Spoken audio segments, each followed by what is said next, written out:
Yo, what's going on, guys? It's Houston Sports Talk back in the video day, and today the Philadelphia Eagles beat the Los Angeles Rams 23-14. The Eagles improved to 5-0. They are the first team to be 5-0. Obviously, there's only two teams that have not lost so far this season, and that's the 49ers and the Eagles. The 49ers are playing Sunday Night Football tonight. They have a chance to become the second team to be 5-0. The Eagles make franchise history, though.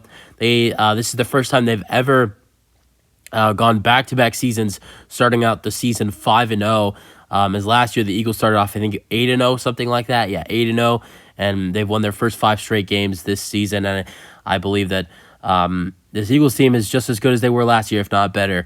The Eagles beat the Rams 23-14 today. The Rams go down to 2-3. Cooper Kupp makes his season debut, and Cooper Kupp looked really good right in the mix. I mean, right off the bat, they had him involved early. He had almost 100 receiving yards by halftime. He was not that good, in the second half at all. He had but in the total game, he had 8 receptions for 118 receiving yards. Let's go over the scoring summary. So, you had a score in every quarter but the third quarter. First quarter, Jalen Hurts, 6-yard touchdown pass to Dallas Goedert, 7-0. Then Matthew Stafford, 3-yard touchdown pass to Tutu Atwell, it's 7-7. Second quarter, Jake Elliott, 34-yard field goal, it's 10-7. Then Matthew Stafford with a 22-yard touchdown pass to Puka Nacua, and it's 14-10. Then at the end of the second quarter, on the last play of the first half, Jalen Hurts with a 1-yard touchdown run. The Eagles go into halftime up 3 points, 17-14.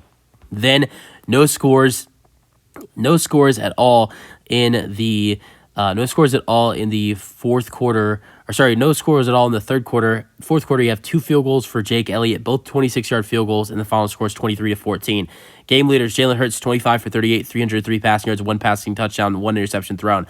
Matthew Stafford, 21 for 37, 222 passing yards, 2 passing touchdowns thrown. Jalen Hurts led the Eagles in rushing yards with 15 carries for 72 rushing yards and 1 touchdown. Like Kyren Williams led the Rams in rushing yards with 13 carries for 53 rushing yards.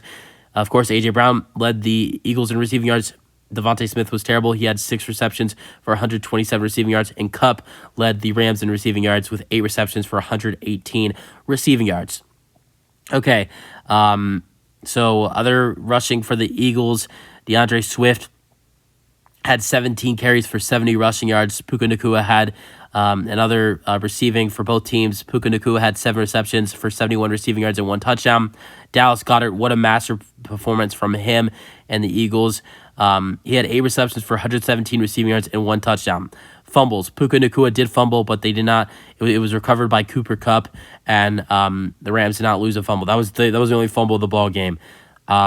Leading in tackles, Ernest Jones had 15 tackles with 3 tackles for loss for the Rams. And the Eagles, Reed Blankenship led them in tackles with 7. Eagles had 4 sacks, 2 for the rookie Jalen Carter, 9th overall pick, 2 for Hassan Reddick, 5 tackles for loss. Rams had 1 sack. That 1 sack went to Zach Van Vlackenberg, and they had 6 tackles for loss, and leading them was Ernest Jones with 3. Interceptions, the only interception was by Akelo Witherspoon, and that was it. So, yeah, these are your thoughts on the win for the Philadelphia Eagles as they improved to 5-0. Cooper Kupp makes his season debut with almost 120 receiving yards, and the Eagles win it 23-14. Eagles improved to 5-0. That's the video. Hope you guys enjoyed, and peace out.